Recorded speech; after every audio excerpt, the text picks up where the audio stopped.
हाल फिलहाल में metal scrap से रिलेटेड कई सारे अमेंडमेंट्स आए हैं जिसमें गवर्नमेंट ने सेल ऑफ मेटल स्क्रैप पे रिवर्स चार्ज के प्रोविजन और टीडीएस डिडक्ट करने जैसे प्रोविजन इंप्लीमेंट कर दिए हैं, जिसकी वजह से सबके मन में कई सारी क्वेरीज आ रही हैं। जैसे कि मेटल स्क्रैप में मेटल का क्या मतलब है, क्या गोल्ड और सिल्वर भी इसमें आते हैं, स्क्रैप का क्या मतलब है, क्या ओल्ड प्लांट एंड मशीनरी भी इसकी कैटेगरी में आएंगे, कब रिवर्स चार्ज लगेगा और कब टीडीएस, और क्या टीडीएस के लिए सेपरेट रजिस्ट्रेशन लेने की जरूरत है।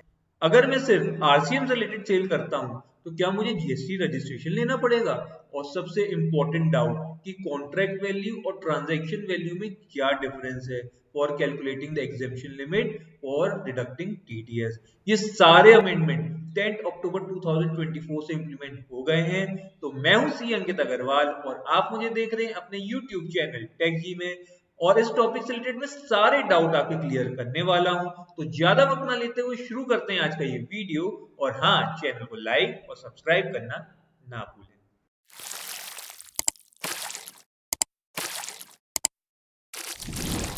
तो शुरू करते हैं। 8 अक्टूबर 2024 को सबसे पहला नोटिफिकेशन आया, that is notification number 6/2024 of the IGST rate, जिसके through new entry reverse charge में इंट्रोड्यूस हुई। तो let's see what this notification से। अगर एक अनरजिस्टर्ड पर्सन किसी रजिस्टर्ड पर्सन को मेटल स्क्रैप सेल करता है तो रजिस्टर्ड बायर को रिवर्स चार्ज में जीएसटी पे करना पड़ेगा and he is eligible to claim input tax credit as per normal provision. यानी कि अगर कोई भी पर्सन, चाहे वो इंडिविजुअल हो, फर्म हो, कंपनी हो, जीएसटी में रजिस्टर्ड है और वो मेटल स्क्रैप परचेज करती है, किससे परचेज करती है? किसी अनरजिस्टर्ड पर्सन से। इट कैन बी कबाड़ी वाला या किसी स्क्रैप वेंडर से। तो बायर को जीएसटी पे करना पड़ेगा एज रिवर्स चार्ज, और बाद में उसका क्रेडिट वो क्लेम कर सकता है। तो बात आई, क्या कंपोजिशन डीलर अगर मेटल स्क्रैप परचेज करे तो क्या उसे भी आरसीएम में जीएसटी पे करना पड़ेगा, और क्या उसको क्रेडिट मिलेगा या नहीं? So the answer is normal provisions will apply, that is composition dealer को आरसीएम में जीएसटी पे करना पड़ेगा और आईटीसी का उसको कोई बेनिफिट नहीं मिलेगा। एक और क्वेश्चन जो अराइज हुआ कि आखिर इसमें मेटल का क्या मतलब है, क्या metal includes gold and silver also? So if you read the notification carefully तो उसमें गवर्नमेंट ने स्टेट किया है कि metal covered under HSN number 72 to 81, that is entry number 70 to 73 deals with iron and steel, entry number 74, 75, 76 deals with copper, nickel and aluminum, entry number 78, 79 and 80 deals with lead, zinc and tin, and entry number 81 deals with antimony and other articles. This means gold and silver is not included in metal as gold and silver relates to HSN number 71. अब बात आती है कि अब इसमें scrap का क्या मतलब है। Scrap is nowhere defined in GST law. However अगर आप डिक्शनरी मीनिंग देखें तो स्क्रैप मीन्स वेस्ट जिसकी कोई इकोनॉमिक वैल्यू ना हो, सिर्फ बेसिक मार्केट वैल्यू हो, that can be recovered through recycling और reprocessing. This means second hand goods scrap की डेफिनेशन में नहीं आने चाहिए। बाकी आगे गवर्नमेंट के क्लैरिफिकेशन आएंगे तो हमको पता चल जाएगा। इसी सीक्वेंस में नेक्स्ट नोटिफिकेशन आया on 9 October 2024, having notification number 25/2024 of the central tax which deals with TDS on GST।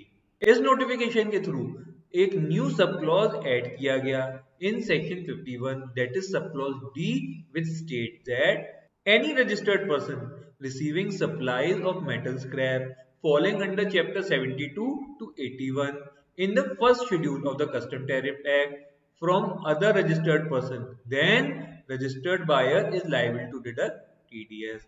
मतलब अगर एक रजिस्टर्ड पर्सन किसी दूसरे रजिस्टर्ड पर्सन से कोई मेटल स्क्रैप परचेज करता है तो रजिस्टर्ड बायर को 1 + 1 = 2% के हिसाब से उसका टीडीएस डिडक्ट करना पड़ेगा, सब्जेक्ट टू सर्टेन एग्जम्पशंस। एक बात जो आपको पता होनी चाहिए कि टीडीएस कभी भी जीएसटी के ऊपर नहीं कटता। तो अब देखते हैं क्या है ये एग्जम्पशन है। एग्जम्पशन नंबर 1, अगर contract value excluding GST 2.5 lakh से कम है तो आपको कोई टीडीएस डिडक्ट नहीं करना। कॉन्ट्रैक्ट वैल्यू ये क्या होता है? ये क्या ट्रांजैक्शन वैल्यू से अलग होती है क्या? जी हाँ, ये दोनों वैल्यू अलग है। दैट इज अगर आपने किसी से कोई कॉन्ट्रैक्ट कर लिया कि ये सारा माल मैं ही उठाऊंगा, से फॉर ₹50 लाख, और आप थोड़ा थोड़ा करके स्क्रैप उठाते हैं और छोटे छोटे इनवॉइसेस भी बना देते हैं, से सपोज कभी 1 लाख का, कभी 2 लाख का, एक्सक्लूडिंग जीएसटी। तो इस केस में 50 lakh is the contract value and 1 lakh and 2 lakh जो छोटे छोटे बिल आपने काटे is the transaction value and TDS will be deducted accordingly. इसी सीक्वेंस में एक और एग्जम्पशन आता है, दैट इज एग्जम्पशन नंबर 2। अगर बायर और seller are from different state और माल जो भेजा है वो उसी स्टेट में भेजा है जिस स्टेट में बायर है, in this case no liability to deduct TDS. और तो और इससे किसी और का नहीं बल्कि आप ही का फायदा होता है। क्या हुआ? कुछ समझ नहीं आया? कोई ना, समझते हैं। There can be 3 situation, that is situation number 1, buyer और सेलर अगर सेम स्टेट में है तो इंट्रा स्टेट सप्लाई होगी और TDS at the rate of 1% CGST and 1% SGST deduct हो जाएगी और बायर को इसका क्रेडिट मिल जाएगा। सिचुएशन नंबर 2, बायर और seller are in different state, तो इस केस में ये इंटर स्टेट सप्लाई होगी और TDS at the rate of 2% IGST deduct कर ली जाएगी और बायर को इसका क्रेडिट मिल जाएगा। Now comes situation number 3. Buyer or seller are in different state, but the place of supply is in seller state only. That is, buyer Delhi का है और seller यूपी का है और माल जाना भी यूपी में ही है। So, in this case, supply would be intrastate supply and central tax and state tax would be levied. और अगर यूपी का सेलर टीडीएस डिडक्ट करता है तो उसका कोई भी क्रेडिट दिल्ली के बायर को नहीं मिलेगा, as CGST and SGST will be deducted. इसीलिए गवर्नमेंट ने थर्ड सिचुएशन को एग्जेम्प्ट कर दिया है। बाकी सारी बातें सेम रहेंगी, that is compulsory separate registration लेना पड़ेगा under section 24 of the GST act for deducting TDS, और इसका सेपरेट रिटर्न होगा, टाइम से आपको हर महीने टीडीएस डिपॉजिट करना पड़ेगा, लेट फीस और इंटरेस्ट भी लगेगा, एक्सेट्रा एक्सेट्रा। चलिए अब बात करते हैं notification number 24/24 of central tax, जो कि सेम डे आया है, दैट इज 9 अक्टूबर 2024, जो कि डील करता है सेक्शन 23 से, जिसमें एक एक्सेप्शन इंसर्ट किया गया है। अरे यार, ये सेक्शन 23 क्या है और अब ये कौन सा नया एक्सेप्शन इंसर्ट कर दिया? अरे भाई परेशान ना हो, पूरी क्लैरिटी के साथ मैं बताता हूँ। तो सेक्शन 23 डील करता है persons not liable for registration, यानी कि वो लोग जिनको जीएसटी रजिस्ट्रेशन लेने की कोई जरूरत नहीं है irrespective of the turnover. So in this section there is a entry जिसमें कहा गया है कि अगर आप कोई ऐसी सप्लाई करते हैं जिसमें सिर्फ आरसीएम की लायबिलिटी आती है which is to be paid by the buyer, तो आपको जीएसटी रजिस्ट्रेशन लेने की कोई भी जरूरत नहीं है। से फॉर एग्जांपल जीटीए सर्विस या एडवोकेट से रिलेटेड सर्विस या फिर आप कोई एग्रीकल्चरल गुड सेल कर रहे हो। तो इस नोटिफिकेशन के थ्रू गवर्नमेंट ने एक एक्सेप्शन इंसर्ट किया है, दैट इज अगर आप कोई अनरजिस्टर्ड पर्सन है और आप मेटल स्क्रैप सेल करते हैं और आपकी सप्लाई थ्रेशोल्ड लिमिट से ऊपर चली जाती है तो आपको जीएसटी का रजिस्ट्रेशन लेना पड़ेगा।